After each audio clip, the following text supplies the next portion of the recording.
বক্তাকে থামিয়ে রেখে তো বলার প্রয়োজন নেই। না না, করতে হয় না। আল্লাহর নবীর হাদিসের চাইতে শ্রেষ্ঠ কিছু হতে পারে ভাই? যিনি আসবে উনি কি মুসলিম না অমুসলিম? মুসলিম না, আমারই তো ভাই, ঠিক কিনা বলে? হাদিস যেখানে চলছে সেখানে আর অন্য কিছু চলবে না, ঠিক কিনা বলে? আজকে আলোচনার বিষয় নবী করিম সাল্লাল্লাহু আলাইহি ওয়াসাল্লামের অনুসরণ এবং অনুকরণ কিভাবে করেছেন সাহাবায়ে কেরাম। আল্লাহ পাক রব্বুল আলামিন যুগে যুগে মানুষকে সৃষ্টি করেছেন। হযরত আদম আলাইহিস সালামকে সৃষ্টি করেছিলেন। আদম আলাইহিস সালামকে সৃষ্টি করার পরে তার উম্মতকে পথ প্রদর্শনের জন্য পরবর্তীতে আরো যত উম্মতকে আল্লাহ পাক সৃষ্টি করেছিলেন, যুগে যুগে তাদের হেদায়েতের জন্য, পথ প্রদর্শনের জন্য নবী আম্বিয়া আলাইহিস সালাম পাঠিয়েছিলেন। যার শুরুটা হয়েছিল আপনার আমার পিতা হযরত আদম আলাইহিস সালামের মাধ্যমে, আর শেষ হয়েছিল আপনার আমার প্রাণ প্রিয় নবী নবী মুহাম্মদুর রাসূলুল্লাহ বলি সাল্লাল্লাহু আলাইহি ওয়াসাল্লাম। ভাইরা আমার, সেই নবী, যেই নবী মুহাম্মদ রাসূলুল্লাহ সাল্লাল্লাহু আলাইহি ওয়াসাল্লামকে আল্লাহ পাক রব্বুল ইজ্জত দুনিয়াতে রাহমাতাল লিল আলামিন হিসেবে পাঠিয়েছেন, আমরা বলি আলহামদুলিল্লাহি রাব্বিল আলামিন। মানে যাবতীয় প্রশংসা মহান রব্বুল আলামিন, যিনি সারা জাহানের প্রতিপালক। ঠিক আল্লাহ পাক রব্বুল আলামিন বলছেন, তুমি নবী, তুমি হলেন রাহমাতাল লিল আলামিন, গোটা জাহানের জন্য রহমত। সুবহানাল্লাহ কি কালকে বলবেন? বাড়িতে খাওয়া দাওয়া হয়নি? বলে লিল্লাহি তাকবীর, লিল্লাহি তাকবীর। ভাইরা আমার, এরই ধারাবাহিকতায় আল্লাহ পাক রব্বুল আলামিন হযরত আদমকে সৃষ্টি করেছেন, হযরত নূহকে সৃষ্টি করেছেন, ঈসাকে সৃষ্টি করেছেন, মূসাকে সৃষ্টি করেছেন, ইব্রাহিমকে সৃষ্টি করেছেন, ইসহাককে সৃষ্টি করেছেন, আইয়ুবকে সৃষ্টি করেছেন, ইউনূসকে সৃষ্টি করেছেন। সৃষ্টি করার পর আল্লাহ পাক রব্বুল আলামিন সব শেষে আপনার আমার প্রাণ প্রিয় নবী মুহাম্মদুর রাসূলুল্লাহ সাল্লাল্লাহু আলাইহি সাল্লামকে সৃষ্টি করেছেন। আল্লাহ পাক কোরআন মাজিদে স্পষ্ট ভাবে জানিয়ে দিয়েছেন, আপনি মুহাম্মদুর রাসূলুল্লাহ সাল্লাল্লাহু আলাইহি ওয়াসাল্লামের অনুসরণ করা জান্নাত পেতে পারবেন না।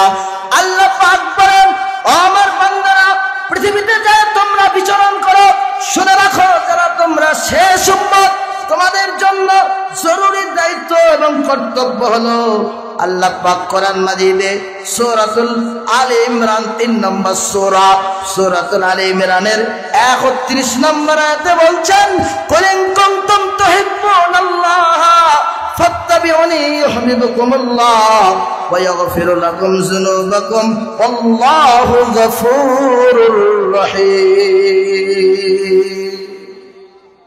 আল্লাহ পাক বলছেন, হে নবী, আপনি বলে দেন, ইন কুনতুম তুহিব্বুনাল্লাহ, তোমরা যদি আল্লাহকে ভালোবেসে থাকো, তাহলে তোমাদের কাজ হলো ফাত্তাবিউনি, তাহলে তোমরা আমি মুহাম্মদ নবী, আমাকে তোমরা অনুসরণ করো, আমাকে তোমরা অনুকরণ করো, আমার ইতাআত করো, আমার আনুগত্য করো, আমার দেখানো পথে চলো, আমার দেখানো মতে চলো। যদি চলেন লাভ কি? আল্লাহ ঘোষণা দিচ্ছেন, বান্দা, ও চন্দনা গ্রামের মুসলমান, ও চন্দনা গ্রামের মানুষরা, শোনো শোনো শোনো শোনো, যদি তুমি রাসূলের অনুসরণ করো, রাসূলের অনুকরণ করো, রাসূলের পথে যদি তুমি চলো, তোমার লাভটা কি হবে? তোমার লাভটা হলো ইউহিব্বুকুমুল্লাহ, দুনিয়ার কেউ তোমাকে ভালোবাসবে না, দুনিয়ার চাচার ভালোবাসা নয়, দাদার ভালোবাসা নয়, আত্মীয় স্বজন বন্ধু বান্ধবের ভালোবাসা নয়। আল্লাহ ঘোষণা দিচ্ছেন ইউহিব্বুকুমুল্লাহ, আল্লাহ তাকে নিজেই ভালোবাসবে। কে ভালোবাসবে? আরো জোরে বলেন। আমাদের সৃষ্টিকর্তা কে? আমাদের রিজিক দাতা কে? আমাদের পালন কর্তা কে? আল্লাহ।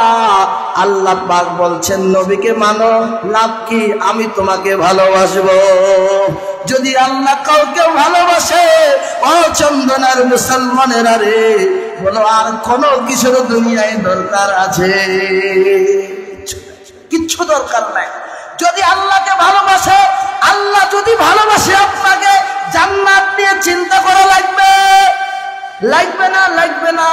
কারণ জান্নাত যে তৈরি করেছে, জাহান্নাম যে তৈরি করেছে, কুল কায়নাত যে তৈরি করেছে, সেই আল্লাহর ঘোষণা হলো তুমি নবীকে অনুসরণ করো, তাহলে আমি আল্লাহ তোমাকে ভালোবাসবো।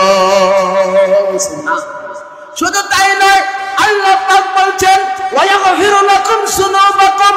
ও বান্দা শোনো শোনো শোনো, তোমাকে শুধু ভালোবাসবো না, তোমার যদি পাপ আসমান জমিন সম পরিমাণ হয়, ওয়ায়াগফিরু লাকুম যুনুবাকুম, আমি আল্লাহ ঘোষণা দিয়ে দিলাম, আমি আল্লাহ তোমার সব পাপ মাফ করে দিব। আল্লাহু গফুরুর রহিম। বান্দা শোনো শোনো শোনো, আমি কেমন আল্লাহ, আমি শুধু তোমাকে মাফ করব না, শোনো শোনো শোনো, আমি এমন আল্লাহ, আমি এমন আল্লাহ যিনি পরম ক্ষমাশীল, যিনি পরম দয়ালু, যিনি ক্ষমা করতে ভালোবাসেন। সুতরাং বান্দা চিন্তার কারণ নাই, চিন্তার কোনো বিষয় নয়। আপনি নবীকে মানবেন, আল্লাহ আপনাকে ভালোবাসবে, আল্লাহ আপনার পূর্বের সব গুনাহ মাফ করে দিবে। আল্লাহু তাকবীর। ভাইরা আমার, আল্লাহ পাক রব্বুল আলামিন বলছেন পবিত্র কোরআন মাজিদে, ইয়া আইয়ুহাল্লাযীনা আমানু, হে বিশ্বাসীগণ, ঈমানওয়ালারা, শুনে রাখো শুনে রাখো, আতিউল্লাহ, তোমরা আল্লাহর আনুগত্য করো, ওয়া আতিউর রাসূল, রাসূলের আনুগত্য করো। ও বান্দারা শুনে রাখো, আল্লাহর আনুগত্য করো, রাসূলের আনুগত্য করো, আর তোমাদের আমল সমূহ নষ্ট করো না। তাহলে আল্লাহর আনুগত্য বাদ দিয়ে, রাসূলের আনুগত্য বাদ দিয়ে, রাসূলের দেখানো পথ বাদ দিয়ে, পৃথিবীতে যত পথ যত মত বের হবে, সব পথ সব মতের অনুসরণ করাটা বিভ্রান্তকর ছাড়া আর কিছুই হবে না। ঠিক কিনা বলে? ভাইরা আমার, আল্লাহর নবীর কথা, আল্লাহর কথা, আল্লাহর দেখানো নির্দেশ হলো নবীর পথে চলো, কিন্তু মানুষ নবীর পথে চলে না, নবীর মতে চলে না, নবীর তরিকা মানে না, নবীর তরিকা পছন্দ করে না। আল্লাহর নবী বলছেন, আল্লাহ পাক বলছেন, ওয়ালা তাকুনু কাল্লাযীনা তাফাররাকু ওয়াখতালাফু, তোমরা বিভক্ত হয়ো না, দল বের করো না, বিভক্ত হয়ো না, ওয়াখতালাফু, ইখতিলাফ করো না, মতানৈক্য করো না। আল্লাহ নিষেধ করলেন দল দল দল দল ভাগ হতে, আল্লাহ নিষেধ করলেন মতানৈক্য করতে, কিন্তু আল্লাহ যতই নিষেধ করুক, বান্দা হাজার হাজার দল বের করেছে, কি করে না? আল্লাহর নবী বলছেন 72টা 73টা দল হবে, 72টা দল জাহান্নামে যাবে, ইল্লা মিল্লাতান ওয়াহিদা। সাহাবীরা শোনো, একটা দল আল্লাহর জান্নাতে যাবে, যেই দলটা কোরআনের দল, যেই দলটা হাদিসের দল, যেই দলটা নবীর দল, যেই দলটা রাসূলের দল, সেই দলটা মাত্র জান্নাতে যাবে, বাকি সব দল আল্লাহর জাহান্নামে চলে যাবে। কিন্তু মুসলমান দল বের করতে করতে হাজার হাজার দল, মত, তরিকা, ফিরকা, ইসম, মাযহাব বের করেছে, আর মুসলমানকে দলে দলে বিভক্ত করেছে, রাসূলের দল থেকে বাদ দিয়ে দিয়েছে। দল বের করেছে জানেন, হানাফি, শুনেছেন, ওটা একটা দল, শাফিঈ একটা দল, মালিকি একটা দল, হাম্বলি একটা দল, শিয়া একটা দল, সুন্নি একটা দল, খারেজি একটা দল, মুতাজিলা একটা দল, চিশতিয়া একটা দল, কাদেরিয়া একটা দল, মাইজ ভান্ডার একটা দল, আমির ভান্ডার একটা দল, ফুরফুরা একটা দল, সরসিনা একটা দল, দেওয়ানবাগী একটা দল, কুতুববাগী একটা দল, রাজারবাগী আরেকটা দল, দেওয়ানবাগী আরেকটা দল, আর রশি আরেকটা দল, সরমনাই আরেকটা দল, তবলিগ আরেক দল, সাদ আরেক দল, সুবাইর আরেক দল, দল দল দল দল দল দল দল দল দল করে মুসলমানদেরকে তলে তলে বিভক্ত করে দিয়েছে আর নবীর তরিকা থেকে দূরে সরিয়ে দিয়েছে, যার কারণে মুসলমানরা দিনে দিনে পথভ্রষ্ট হচ্ছে। ঠিক কিনা বলে? এই জন্য আল্লাহ পাক বলছেন, তোমরা কোরআন হাদিস তথা নবীর দল, নবীর পথে চলো, নবীর মতে চলো, নবীর তরিকায় চলো। লাভ কি হবে? আল্লাহ তোমাকে ভালোবাসবেন, শুধু তাই নয় আল্লাহ তোমাকে ক্ষমা করে দিবেন। শুধু তাই নয়, তিনি কেমন ক্ষমা করবেন? তিনি অত্যন্ত ক্ষমাশীল এবং দয়ালু। কেমন ক্ষমা করবেন? কেমন দয়ালু আল্লাহ, কেমন রহমান আল্লাহ। আল্লাহ পাক বলছেন 99টা 100 দপ্তরের মধ্যে দুনিয়াতে একটা ক্ষমা রেখে দিয়েছি, আর 99টাই আমি রেখে দিয়েছি।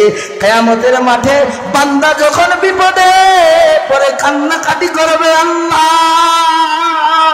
তুমি আমাকে মাফ করে দাও, আমি আল্লাহ 99টা ক্ষমা দিয়ে তাকে মাফ করে দেব। ভাইরা আমার, এজন্য নবীর দলে থাকবেন, নবীর তরিকায় থাকবেন। এবং এই বুঝটা সাহাবায়ে কেরাম রিজওয়ানুল্লাহি তাআলা আজমাইনের মতো বুঝবেন। আল্লাহ পাক কোরআন মাজিদে বলছেন, আল্লাহ পাক কোরআন মাজিদে সূরাতুল বাইয়িনা 98 নম্বর সূরা বাইয়িনার 7 থেকে 8 নম্বর আয়াতে বলছেন, ইন্নাল্লাযীনা আমানু ওয়া আমিলুস সালিহাত উলাইকা হুম খায়রুল বারিয়া। ইন্নাল্লাযীনা আমানু, নিশ্চয়ই যারা ঈমান এনেছে, ওয়া আমিলুস সালিহাত, ঈমান আনার পরে সৎ কাজ করেছে, এদের জন্য আল্লাহ পাকের ঘোষণা হলো তারা জান্নাতের মধ্যে চিরস্থায়ী ভাবে থাকবে। নবীর দল ছাড়া, নবীর পথ ছাড়া বাঁচার কোনো পথ নাই। আল্লাহ পাক বলছেন, জাযাউহুম ইনদা রাব্বিহিম, এদের জন্য জাযা আছে। ইনদা রাব্বিহিম, রবের নিকটে জাযা আছে। কি জাযা, কি প্রতিদান? ইনদা রাব্বিহিম জান্নাতুন আদনিন তাজরি মিন তাহতিহাল আনহারু খালিদিনা ফিহা আবাদা। আল্লাহ পাক বলছেন, যারা আমল করবে, নেক আমল করবে, ঈমানওয়ালা হবে, এদের জন্য আল্লাহর কাছে বিনিময় হলো জান্নাত।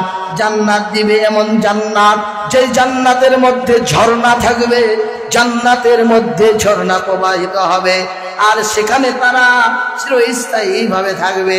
কারা থাকবে? আল্লাহ পাক বলছেন, রাদিয়াল্লাহু আনহুম ওয়া রাদু আনহু যালিকা লিমান খাশিয়া রাব্বাহ।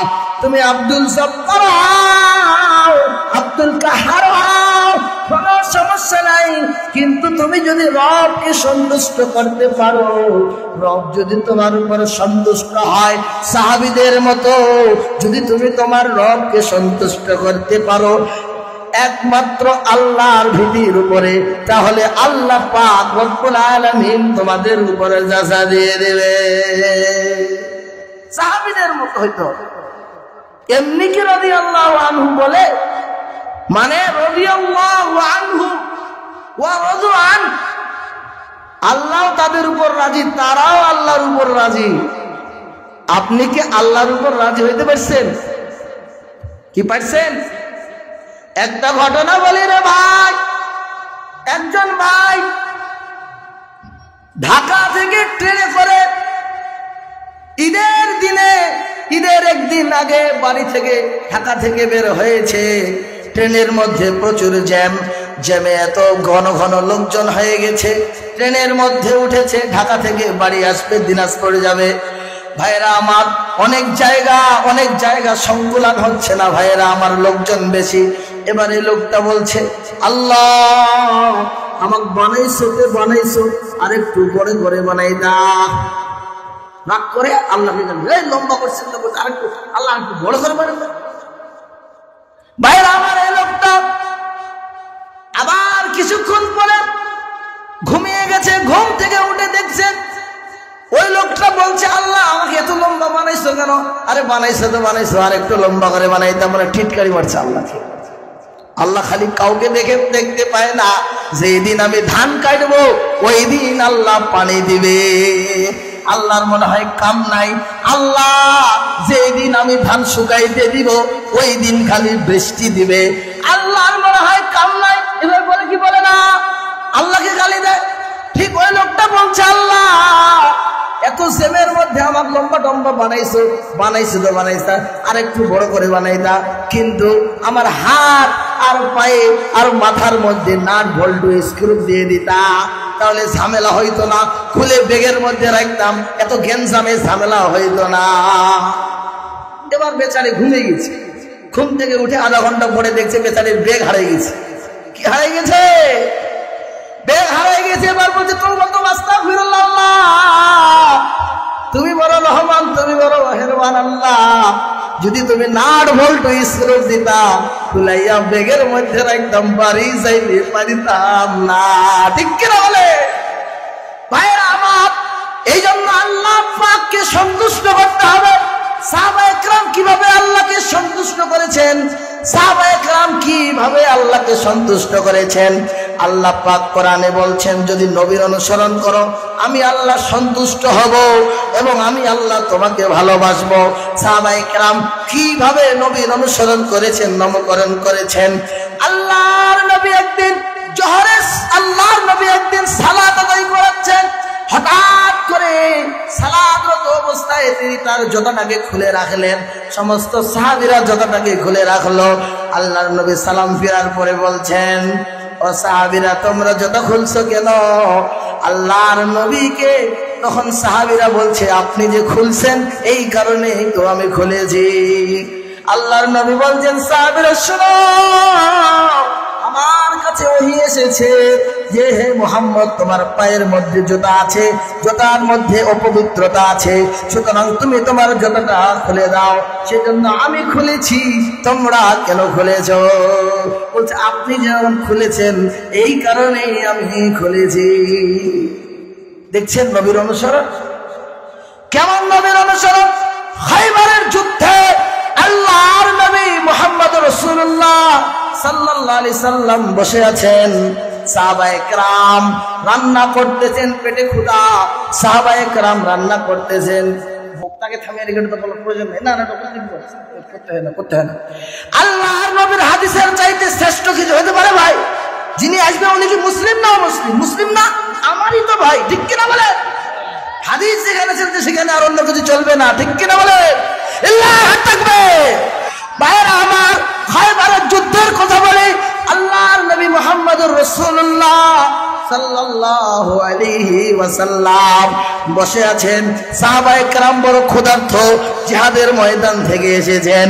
সাহাবায়ে কেরাম বড় ক্ষুধার্ত, গাধার গোশত রান্না হচ্ছে রে ভাই, গাধার গোশত রান্না হচ্ছে, টকবক টকবক করছে, 2-4 মিনিট পরে খাবে। এমন অবস্থায় আল্লাহ রাব্বুল আলামিন ফেরেশতার মাধ্যমে জানিয়ে দিলেন, ও মুহাম্মদ, আজকে থেকে গাধার গোশত খাওয়া হারাম, পালিত গাধার গোশত খাওয়া হারাম, নিকায়ে মোটা হারাম, চুক্তিবদ্ধ বিবাহ হারাম। এই কথা নাযিল হওয়ার পরে সাহাবীরা রান্না করতেছে, গোশত টকবক টকবক করছে। আল্লাহর নবীর কাছে ওহী আসলো, মুহাম্মদ, তোমার সাহাবীরা যে গোশতটা রান্না করতেছে ওই গোশত পালিত গাধার গোশত, ওই গোশত খাওয়াটা হারাম। আল্লাহর নবী একজন সাহাবীকে বললেন, সাহাবী যাও যাও খবরে দিয়ে আসো, যারা গাধার গোশত রান্না করছে ওই গাধার গোশতটা খাওয়া যাবে না, ওই গাধার গোশত খাওয়া আল্লাহ হারাম করে দিয়েছে এই মুহূর্তে।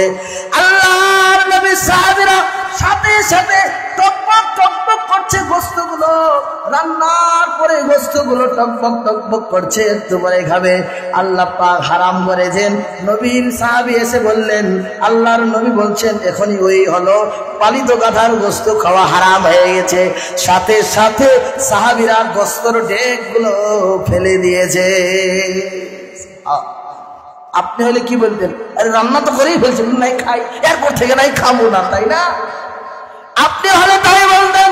অর্থাৎ যখন ওহী আসে, ইসলামের যখন স্পষ্ট বিধান থাকে, তখন আর দুনুবুনু করার সুযোগ নাই, তখন আর যুক্তি দেওয়ার সুযোগ নাই, তখন আর কোন নিজের বিবেক আকল খাটানোর সুযোগ নাই। ঠিক কিনা বলে ভাইরা?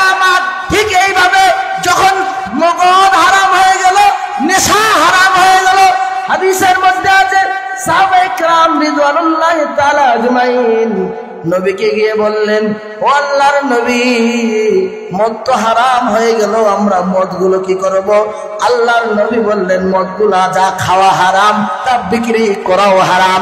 বিড়ি খাওয়া হারাম, গুল খাওয়া হারাম, সিগারেট খাওয়া হারাম, গাঁজা খাওয়া হারাম, ফেন্সিডিল খাওয়া হারাম, সোয়ানি খাওয়া হারাম, ইয়াবা খাওয়া হারাম। কথা বলেন ঠিক কিনা?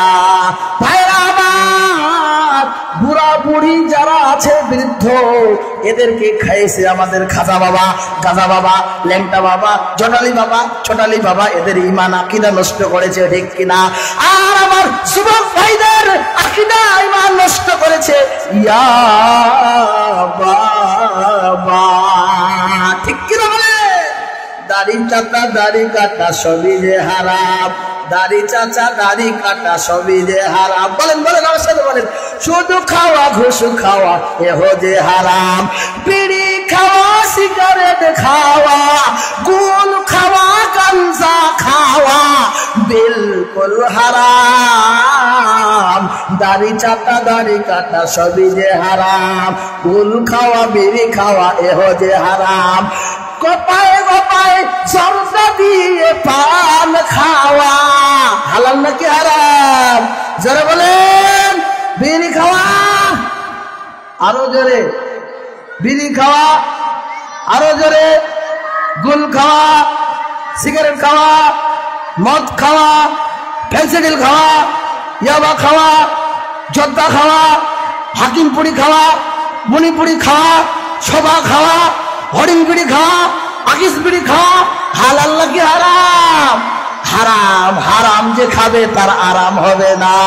তাই আমার মদ যখন হারাম হয়ে গেল, আল্লাহর নবীকে গিয়ে সাহাবীরা বলছেন, মদ তো হারাম হয়ে গেল, মদের ভাটিগুলো কি করব, বাটিগুলো কি করব, কলসগুলো কি করব?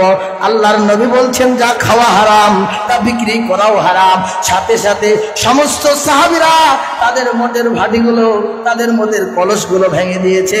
আর আপনি আমি বলি যে এটা বিক্রি করলেই তারপরে দেখা যাবে।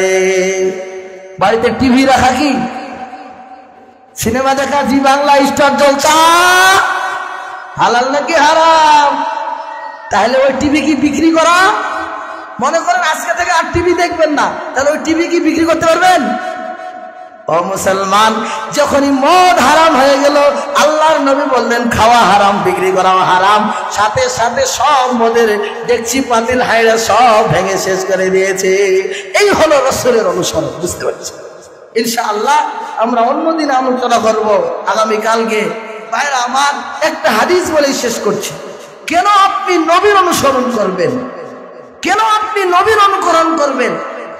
ভাইরা আমার, মনে করেন আপনি এখন মরে গেছেন, মালাকুল মউত চলে এসেছে, চোখটা বন্ধ করলে অন্ধকার। চন্দনা মসজিদে ঘোষণা হয়ে গেল, চন্দনা গ্রাম নিবাসী আব্দুল জব্বার আর দুনিয়াতে নাই, ইন্তেকাল করে ফেলেছে। মনটা একটু নরম করেন আর ভাবেন, চন্দগ্রাম নিবাসী আব্দুল জব্বার নাই, মারা গেছে। মাইকে ঘোষণা হয়ে গেল 10টার দিকে জানাজা হবে। বলেন এই বডিটার আর কোনো দাম হবে রে ভাই? মরে যাবেন, কবরে চলে যাবেন, চন্দনা গোরস্থানে মাটি হবে। কোন চন্দনার গোরস্থানের জালসা, চন্দনা গোরস্থানে মাটি হবে। মানুষ মরে যাবে, এইভাবে সব মানুষ মরে যাবে। কিয়ামত সংগঠিত হয়ে যাবে। কিয়ামতের মাঠ 50,000 সানাতিন মিম্মা তাউদ্দুন। আল্লাহর কোরআনের কথা, একদিন হবে 50,000 বছরের সমান। কিয়ামতের মাঠ হয়ে গেছে।